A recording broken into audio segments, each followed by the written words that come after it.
Hello students, welcome to the lecture on market dynamics and dynamic strategy. And after this lecture, we will be able to learn the following objectives. Describe band 4, discuss the architecture of market dynamics, describe threat SAP, explain brand strategy, explain distribution channel strategy, discuss on market research. The well-documented supply or demand of a security in the market is not perfectly elastic.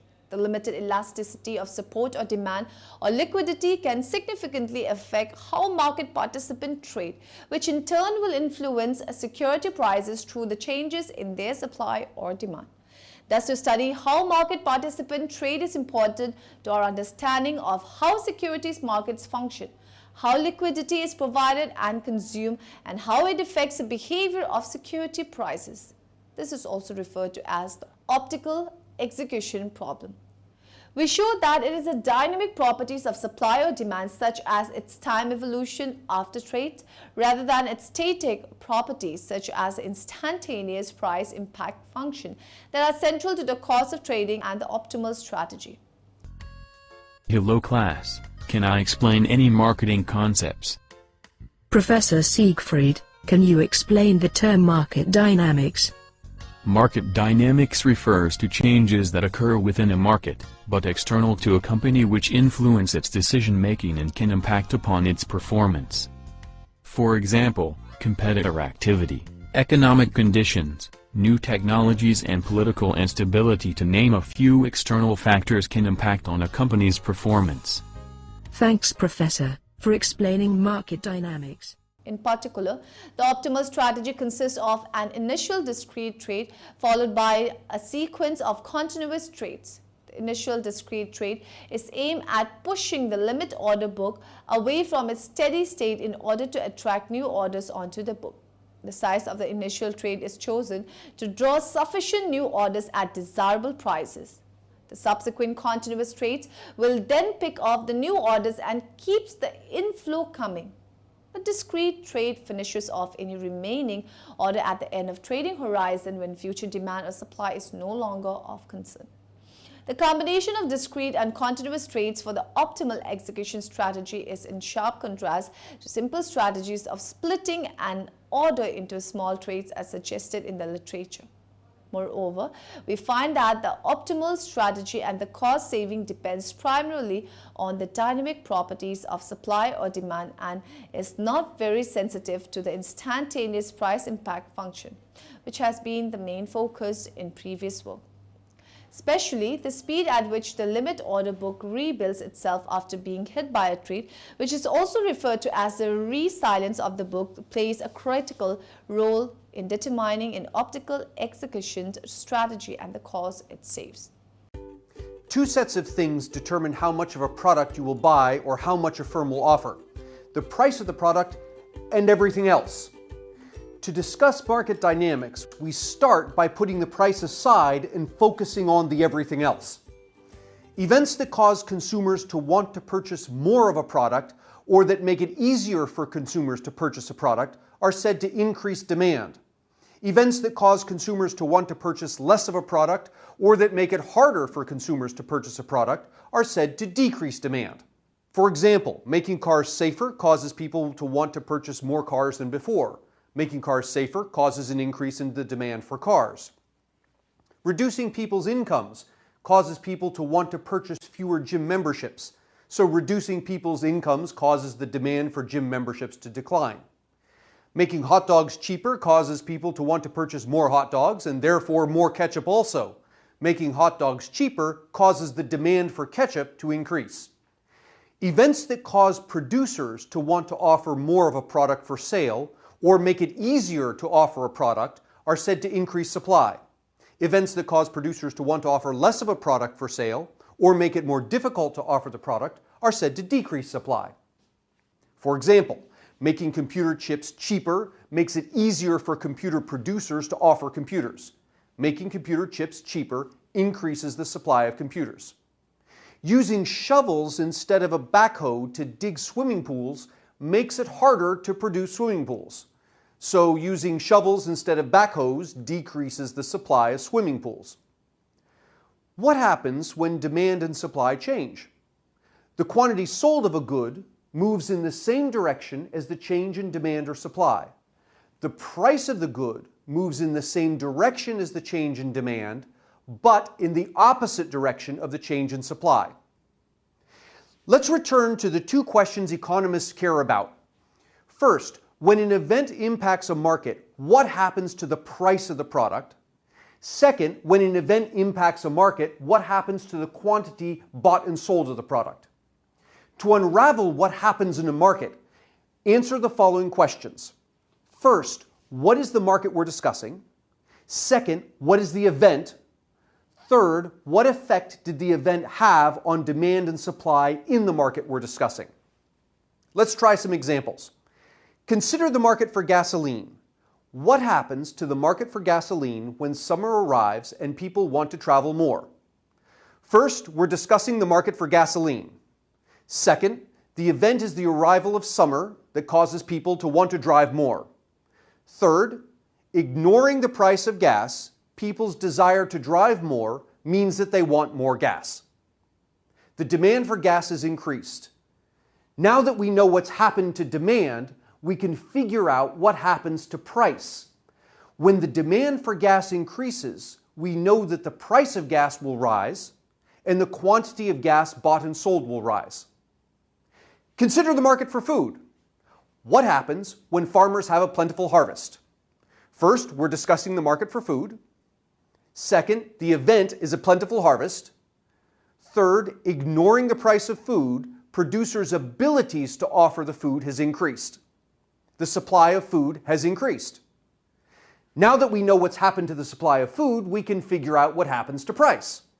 When the supply of food increases, we know that the price of food will fall and the quantity of food bought and sold will rise. Now, here's a harder one. Consider the market for fast food. The government increases the minimum wage, which forces fast food restaurants to pay their workers more. But at the same time, the government publishes a report saying that people who avoid eating fast food live longer. Here, two separate events are affecting the market for fast food at the same time. We have to deal with them separately. Begin with the market for fast food. What happens when the minimum wage increases? We're talking about the market for fast food. The event is an increase in the minimum wage. Ignoring the price of fast food, producers' ability to offer fast food has decreased. The supply of fast food has decreased. When the supply of fast food decreases, we know that the price of fast food will rise and the quantity of fast food bought and sold will fall. Now, consider the market for fast food. What happens when the government reports that avoiding fast food makes you live longer? We're discussing the market for fast food. The event is a report that you live longer when you don't eat fast food.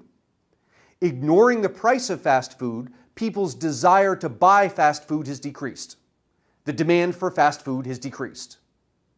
When the demand for fast food decreases, we know that the price of fast food will fall. The quantity of fast food bought and sold will also fall. Now that we've seen what effects each of these events will have separately, we can put them together. We know that the supply of fast food will decrease, and we know that the demand for fast food will decrease. So we know that the quantity of fast food sold will decrease. But what happens to the price of fast food depends on whether the decrease in supply is larger or smaller than the decrease in demand. Now that we have these tools, you can take any event, for example, a war, an increase in the population, a new technology. If you can know what effect this event will have on demand and supply, you can predict what will happen to the price of a good and the quantity of the good that's bought and sold. Let us now study next topic, BAN4.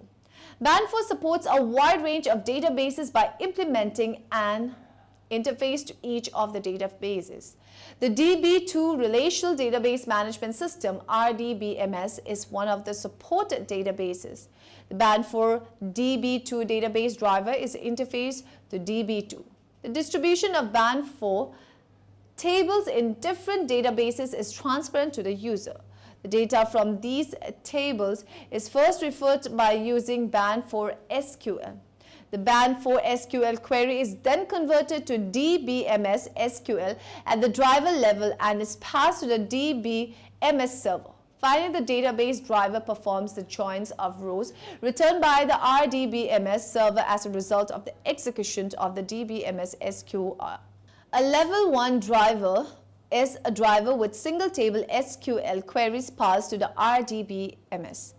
The driver performs a join on rows before returning the resultant row to the band 4 application. A level 2 driver is a driver with multiple table joins passed to the RDBMS.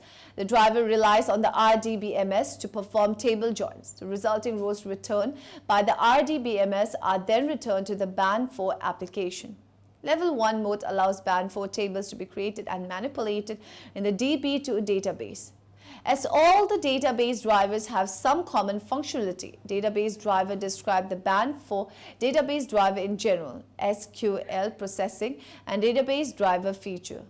The database driver part of the band 4 tools client or server architecture acts as an interface between band 4 tools and the returning RDBMS. DB2 is the only RDBMS supported on OS 390. The band database driver performs interaction with DB2.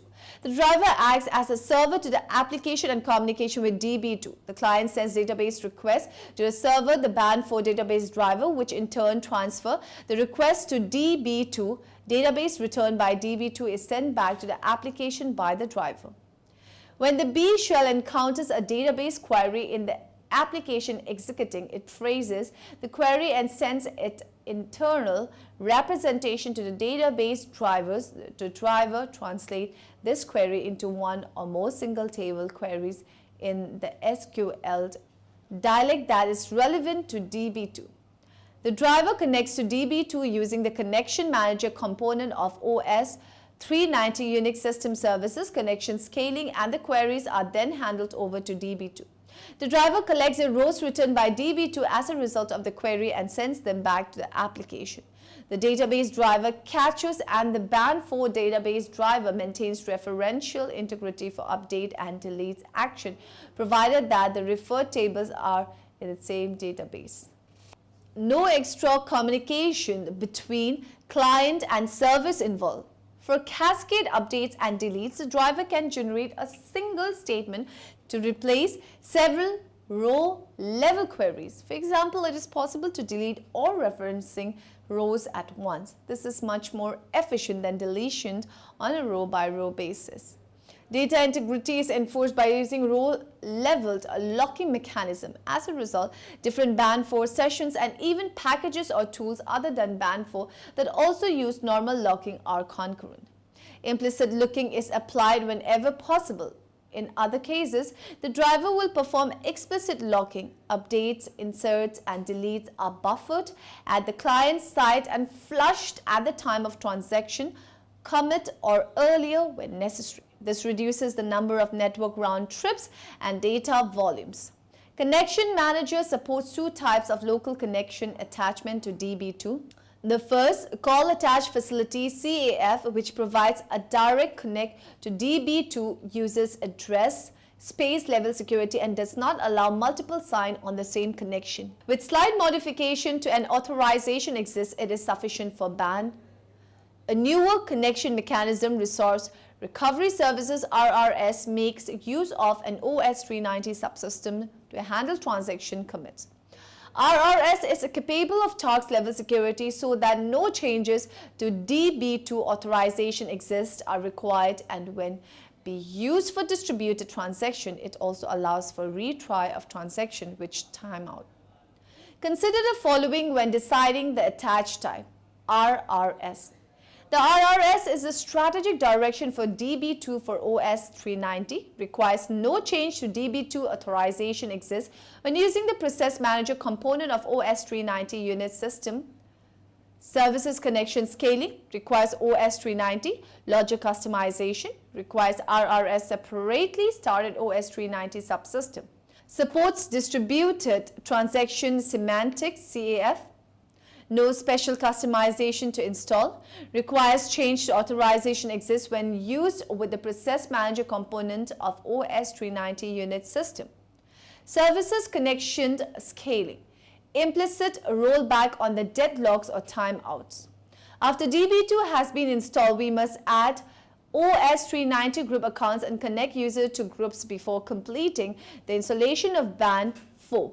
Must be logged in as a user with the appropriate system authorization facility SAF authorization to take the steps. SAF is a security product installed on OS 390 such as RACF, ACF2 or TOP Secret. The following OS 390 group accounts are recommended. An OS 390 group must be created for the groups defined in $BSE, LIB, DB2, DB2 groups. This group will become the table qualifier or schema for user connected to this group account. The group must have an OMVS segment with group ID 125. For example, this group is called BAN. An OS 390 group can be created to serve as the BAN 4 Software Environment Administrator group. This group will be granted database authorities. User root and BSP must be connected to this group. Any other user requiring DBA authority should be connected to this group. For example, this group is called BSP GRP. An OS 390 group can be created to serve as a BAN 4 Database General Access group. This group will be granted table privileges. User requiring access to the BAN 4 application will be connected to this group. For example, this group is called BAN GRP. Both BSP GRP and BAN GRP groups must be connected to the BAN group. The connection manager must be installed prior to continuing the DB2 customization. A sample bind job is provided as part of the connection manager and is located in the partition database sys1.sample.lib.cmxbind. The sample contains the required bind options. A connection manager planned with dynamic rules run must be used to handle dynamic SQL that produces DDL that creates and deletes objects, for example, the database load process. Did you know? The BAN Corporation was created by Jan Ban in 1978 in Barneveld, Netherlands to provide financial and administrative consulting services. A process has been underway worldwide for 20 years to privatize state enterprises and liberalize markets for the services of the infrastructure industries, including electricity, gas, telecommunication, transport and water, among others. This process is usually viewed in terms of the shift from tight regulation of vertically integrated monopolies to light regulation of functionality separated firms. The shift has been justified by changes in technology such as diminished economies of scale reflected in the electricity industry by smaller efficient plant sizes. In airlines and trucking, contestability was viewed sufficient to limit market power, and in telecommunication, it was enforced by requiring incumbents to offer wholesale tariffs to resellers and occasionally accessed by competing carriers. Some countries have simply separated the public good embodied in the infrastructure network, such as electricity or gas transmission and rail lines, from the associated commodity or services industry. Another viewpoint emphasizes the role of unbundling to expose cross-subsidies and to improve efficiency via better pricing and incentives for greater variety of products and services. A third viewpoint, a comment in developing countries, sees privatization and liberalization as necessary to overcome organization inertia with stronger incentives and to attract private investment to serve rapidly growing demand arising from economic expansion. Within this narrow focus, there are three issues: the extent of decentralization, specification of forward and spot market, and their price determination procedure, and mitigation of market power. To set the stage, first embed these issues within the larger context of the economic theory of markets. From the viewpoint of standard economic theory, wholesale markets for electricity are inherently incomplete and imperfectly competitive. Some incompleteness is inevitable because electricity is a flow that cannot be metered perfectly, and storing potential energy is expensive. Two characteristics of centralized design are a long-term relation contract among participants and overall optimization of operational decision. Besides specifying market rules and sanction, the contract specifies mutual obligations such as mandatory participation, maintenance of sufficient operable capacity, and available for reserved duties. So how do decentralized designs fare? Operators might consider it a miracle that they work at all in system with thermal generators affected by startup costs and ramping constraint. The devil is in the details, however, due to two features. Intertemporal costs and constraints are not included explicitly and must be internalized by participant. Example, California relies on each bidder to self-schedule its plans, startup, ramping, etc. to generate energy sold in forward markets. This deficiency stems from simplifications necessary for implementation. One might conclude that the debate over centralization is large ledger revisited. Overall, optimization minimizes costs when one has good data, models, and software, and equally decentralized market work well when they are complete and competitive. With this, primal dual equivalence fails in practice. Markets are imperfectly competitive, severely incomplete, and poorly synchronized, so they cannot replicate an optimization exactly. On the other hand, optimization looks good because of the evident coordination, but without incentive compatibility, the seeming precision of prices is an artifact. Even with accurate cost data, software limitation distort prices because intertemporal costs and constraints are not addressed within a model that accounts for contingencies. In many SAP system implementations carried out in branches of international companies, ready-made solutions originating from head office of the given company are used. Projects of this type defined as rolled out, that is expansion or extension of the existing solution by a new branch, are categorized by specific condition. They are connected, among others, with stronger formalization of the implementation process, emphasis on centralization of solution and on adjustment to corporate core model of the system, as well as involvement of foreign consultants from the corporation. The study presents various models of SAP system rollouts depending on the degree to which corporate standards are transferred within implementation onto the Polis company and with respect to the degree of corporate consultants' involvement. This also provides a description of typical threats connected to rollout projects as well as the benefits which may be achieved through the application of corporate standards. The expression rollout refers to ventures consisting of implementation of the system based on a certain ready-made and already configured within the system business model of a company. The model defines the established operation standard within the corporation, implementing with participation of internal consultants who have worked out model solution and deal with its migration to other companies of the group. A standardized business model which then constitutes the basic for rollout should encompass the following components. Documentation and configuration of the business processes flow in the SAP system. SAP organization structure and guidelines for modeling the local organizational structure of the company within the system. Set of standard reports, forms, interfaces, and other functional extensions. Set of standard roles. A brand is a promise to the consumer to deliver a particular desired experience each and every time. A brand is a relationship between company and customer. A brand only resides in the customer's mind. Brand loyalty implies owning the relationship to the exclusion of competitors. By creating a brand for a business, we are achieving differentiation in the marketplace. It is what makes us stand out from the competition. A brand is more than just a logo and a catchphrase. The brand should use images, phrases, and other branding tools to effectively reach customers and prospect and to convey the company's key messages. Once we have defined the brand, developing a strategy around it is essential for our business success.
Perhaps the most powerful and underused marketing tool available today is segmentation, the ability to identify high opportunity customer groups within our marketplace. As competition heats up, marketers must get smarter and more creative about whom they are targeting for new acquisition and retention programs. The use of segmentation is a fundamental strategy for companies that wish to increase sales, uncover new opportunities, and improve customer retention. After products are produced and priced, they must be distributed to the marketplace. All organizations perform a distribution function. Del Monte products are distributed in supermarkets and convenience stores across the United States. Public libraries use book mobiles to distribute their services to residents in outlying areas and to offer who cannot get to the library. The distribution function is vital to the economic well-being of society because it provides the goods and services desired by the consumer. Economists often describe the value of distribution in terms of ownership, place, and time utility. The marketer contributes to the product's value by getting it to the right place at the right time the consumer wants to buy it and by providing the mechanism for transferring ownership. Firms that do not perform the distribution function effectively usually fail. Distribution also provides employment opportunities. Salespeople, warehouse managers, truck drivers, stevedores, and forklift operators are all involved in distribution. Distribution channels are composed of marketing intermediaries, the person or firms that operate between the producer and the consumer or industrial user. The two main categories of marketing intermediaries are wholesalers and retailers. Wholesaling intermediaries are people and firms that sell primarily to retailers and other wholesalers or industrial users. Marketing intermediaries perform various functions that assist in the operation of the distribution channel. These functions include buying, selling, storing, and transporting. Some intermediaries also sort and grade bulk products. Wholesalers of fresh produce, for example, receive bulk shipments of fruits and vegetables from growers, sort the produce according to a standardized grade size, color, and degree of ripeness, and then repack it in smaller quantities for their customers, grocery stores, and restaurants. Successful entrepreneur must adapt to an ever-changing business environment. In addition to the everyday aspects of running a business, a company has to consider materials, energy shortages, inflation, economic recessions, unemployment, and technological changes. A profitable company must also respond to the market with its products and advertising. A critical tool for measuring the market and keeping competitive is effective marketing research. Now, in the end, let us summarize what we have learned in this lecture. The price affects the volume of sales. It is one of the most difficult tasks of the marketing manager to fix the right price. Market research is the continuous process of collecting and analyzing data on products, services, business practices, and vendor capabilities to satisfy agency needs. Producers that offer a broad product line and have the financial and marketing resources to distribute and promote their products are more likely to use a shorter channel of distribution. Marketing intermediaries perform various functions that assist in the operation of the distribution channel. The expression rollout refers to ventures consisting of implementation of the system based on a certain ready-made and already configured within the system business model of a company.